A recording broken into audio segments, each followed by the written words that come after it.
कपिल जी, मैं आपको धन्यवाद देता हूं और ये फिल्म बनाने के लिए, ये वेब सीरीज बनाने के लिए बहुत बहुत धन्यवाद।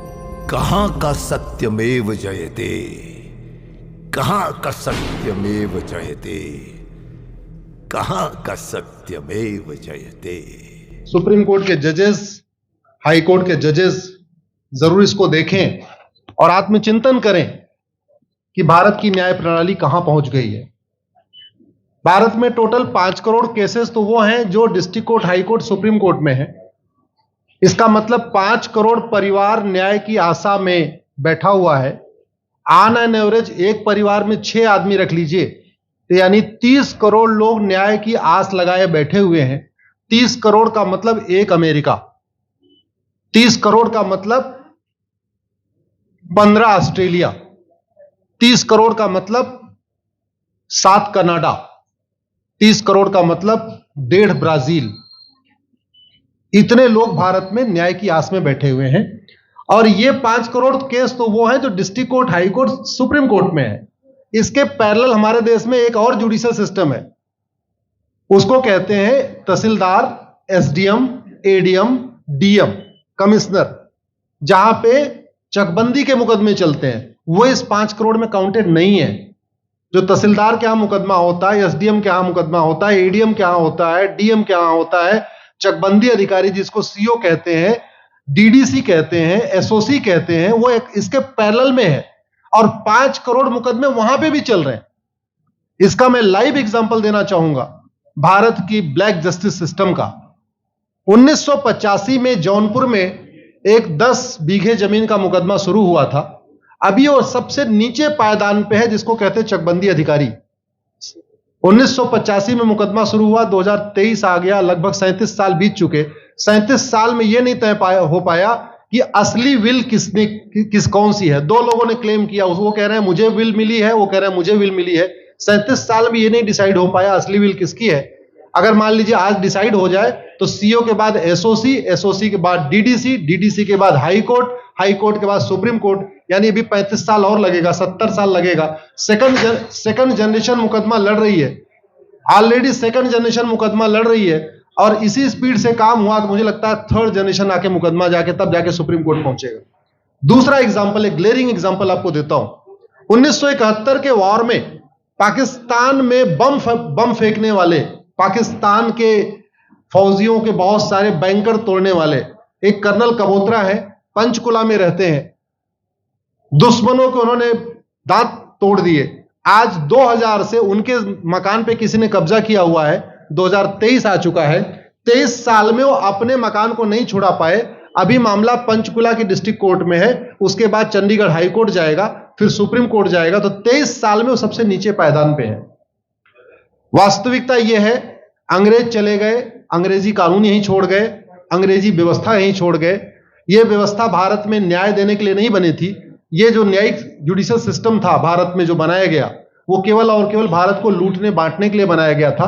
क्योंकि कानून वही चल रहा है, जुडिशियल सिस्टम वही चल रहा है, इवन हमारा ड्रेस भी वही चल रहा है।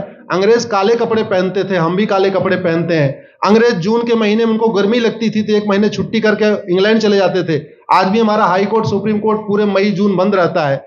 अंग्रेजों को क्रिसमस के टाइम में दिसंबर में छुट्टी मनाना जाना होता था, 1 महीने छुट्टी कर चले जाते थे। आज भी हमारी हाई कोर्ट, सुप्रीम कोर्ट दिसंबर में, क्रिसमस के टाइम में 15 दिन 20 दिन बंद हो जाती है। तो सोच वही है, किताबें वही है, व्यवस्था वही है, कानून वही है, तो स्वाभाविक सी बात है जस्टिस होगा कहां से? जस्टिस कैसे होगा? हम 2023 में 1860 का इंडियन पिनल कोड लेके घूम रहे, 1861 का पुलिस एक्ट लेके घूम रहे, गवाहों के बयान 1872 के कानून से हो रहे।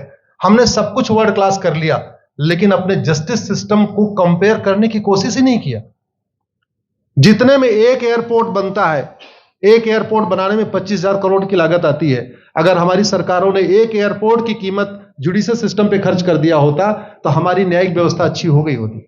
आज घटिया, चूंकि अकाउंटेबिलिटी नहीं है, जुडिशियल सिस्टम में कोई अकाउंटेबिलिटी नहीं है, किसी के साथ न्याय हो जाए अन्याय हो जाए कोई फर्क नहीं पड़ता। निर्दोष को जेल हो जाए, जज की कोई अकाउंटेबिलिटी नहीं, दोषी को बेल हो जाए, जज की कोई अकाउंटेबिलिटी नहीं। लाखों लाख लोग जेल में सड़ रहे हैं, लाखों धोखेबाज भ्रष्टाचारी बाहर घूम रहे हैं, मूल कारण है ब्लैक जस्टिस सिस्टम।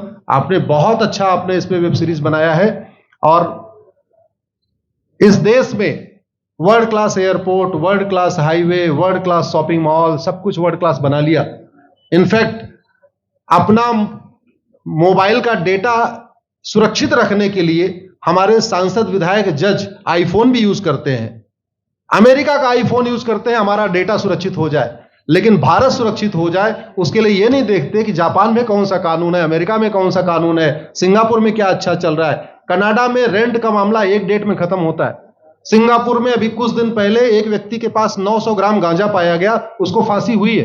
दोबारा वहां ड्रग स्मगलिंग होगी क्या? तो भारत में चाहे वो ड्रग स्मगलिंग है, माफिया राज है, ह्यूमन ट्रैफिकिंग है, इन सब के लिए हमारा जस्टिस सिस्टम जिम्मेदार है। कोई भी अपराध होता है उसमें दो पक्ष होता है, एक पीड़ित, एक अपराध करने वाला। जो पीड़ित होता है वो चाहता है जल्दी उसको न्याय मिल जाए, अपराध करने वाला चाहता है मुकदमा लंबा चले। भारत का न्यायिक सिस्टम अपराध करने वाले के साथ खड़ा है। बलात्कारी चाहता है उसका मुकदमा 30 साल चले और मुकदमा 30 साल चलता है। भू माफिया चाहता है कि गरीब की जमीन पे कब्जा कर ले, उसका मुकदमा 50 साल चले और आज की डेट में मुकदमा 50 साल चल रहा है। इसका मतलब वर्तमान न्यायिक सिस्टम बलात्कारी के पक्ष में है, भू माफिया के पक्ष में है, ड्रग स्मगलर के पक्ष में है, ह्यूमन ट्रैफिकर के पक्ष में है, नक्सलियों के पक्ष में है, माओवादियों के पक्ष में है, जो लोग देश विरोधी काम कर रहे हैं उनके पक्ष में है। 40 साल 50 साल के बाद किसी व्यक्ति ने मिलावट करके लोगों का स्वास्थ्य खराब कर दिया, उसको 50 साल के बाद सजा हो रही है। इस बीच उसने कम से कम पता नहीं कितने लोगों का और भी कर दिया। तो ये जो जस्टिस सिस्टम होता है दवा की तरीके काम करता है। जैसे दवा अच्छी होती है बीमारी तुरंत ठीक हो जाती है, अगर दवा घटिया होती है तो बीमारी बढ़ जाती है। दवा खाने के बाद शरीर एज इट इज नहीं रहता, या तो बीमारी ठीक होती है या तो बीमारी बढ़ती है। अगर कोई आदमी एक गांव में किसी के साथ कुछ गलत कर दे, उसको 6 महीने के अंदर सजा हो जाए, साल भर के अंदर हो जाए, दूसरा अपराध वहां नहीं होगा। लेकिन अगर उस व्यक्ति को पनिशमेंट नहीं मिला तो स्वाभाविक सी बात है उसने उसको और मोटिवेट कर दिया। कहते नहीं ऐसे बुखार है, तुरंत 2 गोली खाइए बुखार ठीक हो गया, लेकिन अगर आपने दवा नहीं खाई या गलत दवा खा लिया तो टाइफाइड होगा या निमोनिया होगा। दुर्भाग्यवश ये हमारा जस्टिस सिस्टम यही कर रहा है। आज की डेट में जितनी समस्याएं हैं, चाहे वो घूसखोरी है, जमाखोरी है, मिलावटखोरी है, कालाबाजारी है, नशा तस्करी है, मानव तस्करी है, सोना तस्करी है, ड्रग स्मगलिंग है, या नक्सलवाद है, या माओवाद है, या कट्टरवाद है, जो भी समस्याएं हैं, उसका एक बहुत बड़ा कारण यह है कि हमारा जस्टिस सिस्टम उसको टैकल नहीं कर पा रहा है, उसको पकड़ नहीं पा रहा है। और इसीलिए भारत में अराजकता है। मैं तो इतने जानता हूं, ऐसी कोई बीमारी नहीं जिसकी कोई दवाई नहीं, ऐसी कोई समस्या नहीं जिसका कोई समाधान नहीं।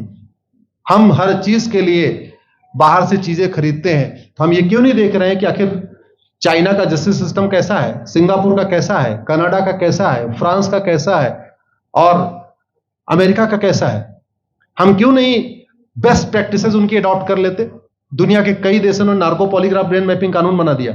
मेरी बहन दीपिका नारायण बैठी हुई है, ये लगातार फॉल्स केसेस के खिलाफ, इनको मैं देखता रहता हूं, एक्टिव रहती है। एक कानून बन जाए नार्को पॉलीग्राफ ब्रेन मैपिंग और कंप्लेन पे अंडरटेकिंग ले लिया जाए कि जो कुछ मैं शिकायत कर रहा हूं इसके लिए मैं अपना नार्को पॉलीग्राफ ब्रेन मैपिंग कराने के लिए तैयार हूं, हजारों की संख्या में फेक केसेस खुद ही खत्म हो जाएंगे। आज की डेट में लोग जुडिशरी की लापरवाही के साथ साथ फर्जी केस से परेशान है, फर्जी गवाही से परेशान है, फर्जी एफआईआर से परेशान है, हजारों परिवार परेशान है। कई बार देखा गया कि जो फैमिली के केसेस होते हैं उसमें कितने सारे फेक केसेस भी आ रहे हैं। तो जो वास्तव में दोषी हैं उनको पनिशमेंट नहीं मिल पा रहा है, जो निर्दोष हैं उनके खिलाफ फर्जी केसेस हो रहे हैं। आज की डेट में गांव में एक दबंग अगर जमीन कब्जा कर लेता है, किसी की हिम्मत नहीं पड़ती उसके खिलाफ कोई गवाही दे दे। लोगों को अपनी जमीन छुड़ाने में 30-30 साल लड़ना पड़ रहा है, 35 साल लड़ना पड़ रहा है। अगर 30 साल 35 साल के बाद कक्कड़ जी उसको अपनी जमीन मिल भी गई तो उसके साथ न्याय कहां हुआ? 35 साल में उसका टाइम बर्बाद हो गया, 35 साल में उसका पैसा बर्बाद हो गया, 35 साल वो मेंटल ट्रॉमा में रहा, 35 साल उसने तारीख पे तारीख झेली है। और मैं तो डिस्ट्रिक्ट कोर्ट में कई बार जाके देखा, ऐसे परिवारों को देखता हूं जिनके पास बस से आने के लिए पैसा नहीं है, साइकिल से आते हैं। ऐसे परिवारों को देखता हूं जो चाय नहीं पी सकते अपने पैसे से, बेचारे घर से रोटी बांध के और अचार लेके आते हैं, लेकिन वहां मजबूरी में वकील को पैसा देते हैं। तो हमारी कोर्ट कचहरी वास्तव में दलाली का अड्डा बन गया है। हमारी कोर्ट कचहरी भ्रष्टाचार का अड्डा बन गया है। और मैं दुख के साथ कहना चाहूंगा, अदालतों में न्याय हो नहीं रहा है, बल्कि न्याय बिक रहा है। जिनके पास पैसा है, वो उन्होंने कितना बड़ा क्राइम किया हो, मर्डर किया हो, रेप किया हो, उनको जमानत हो रही है। और जिनके पास नहीं है, वो बेचारे जेल में सड़ रहे हैं। कई बार तो देखा गया, मैंने मेरे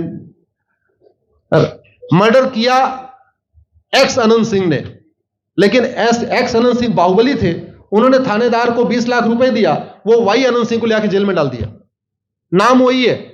अब उसके बाद क्या हुआ, 20 साल मुकदमा चला और फिर सबूत के अभाव में छूट गया। तो जिसने मर्डर किया वो तो कभी जेल गया ही नहीं। एक निर्दोष जेल गया, 10-20 साल के बाद उसने अपना जमीन बेचा, सब कुछ किया, मां बाप सब कुछ तबाह हो गए, फिर वो सबूत के अभाव में छूट रहा है। तो सबूत के अभाव में अगर 20 साल के बाद छूट भी गया हो, उसका 20 साल कौन लौटाएगा? उसके 20 साल के लिए कौन जिम्मेदार है? उसके 20 साल जो बर्बाद हुआ, उसके लिए संविधान की शपथ लेने वाले जिम्मेदार हैं। संविधान के प्रियम्बल में लिखा है, हम आपको जस्टिस देंगे, हम आपको न्याय देंगे। न्याय देने की जिम्मेदारी किसकी? जिन्होंने शपथ लिया। शपथ कौन लेते हैं? जजेस लेते हैं, सांसद, विधायक, मंत्री लेते हैं। तो आज की डेट में अगर लोगों को न्याय नहीं मिल रहा है, तो इसके लिए वही जिम्मेदार हैं जो संविधान की शपथ लेते हैं। संविधान की शपथ लेने वालों को वेतन, भत्ता, गाड़ी, बंगला इसीलिए मिलता है कि लोगों को न्याय मिल सके, फास्ट जस्टिस मिले, कंप्लीट जस्टिस मिले। अनफॉर्चुनेटली कंप्लीट जस्टिस मिलने में तो 50-60 साल लग जाता है, फास्ट जस्टिस तो सपना हो गया है। इसलिए आज आपने जो ये वेब सीरीज बनाई है, मैं आपको धन्यवाद देता हूं। एक ऐसे विषय पे जिस पे कोई टच नहीं करता, लेकिन जिससे करोड़ों लोग पीड़ित हैं। मैंने कहा ना, 5 करोड़ लोग सीधे district court, high court, supreme court के केसेस से पीड़ित हैं, और 5 करोड़ मुकदमे एसओसी, डीडीसी, तहसीलदार के यहां चल रहा है। तो अगर 5 करोड़ से 30 करोड़ लोग इधर पीड़ित हैं, तो उधर भी पीड़ित है। वास्तव में बहुत बड़ी संख्या भारत में इसी से पीड़ित है।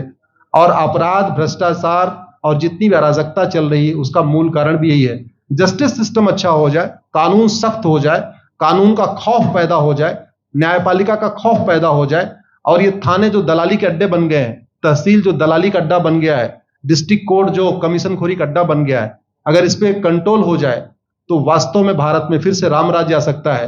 अगर जुडिशियल सिस्टम अच्छा हो जाए, जो राम राज्य की कल्पना है, धर्म की जय हो, अधर्म का नाश हो, प्राणियों में सद्भावना हो, विश्व का कल्याण हो, मुझे लगता है उसको फिर से जीवित किया जा सकता है। आपने मुझे बुलाया कपिल जी, मैं आपको धन्यवाद देता हूं। और ये फिल्म बनाने के लिए, ये वेब सीरीज बनाने के लिए बहुत बहुत धन्यवाद देता रहता हूं। दीपिका जी लड़ती रहती हैं, इनको देखता रहता हूं।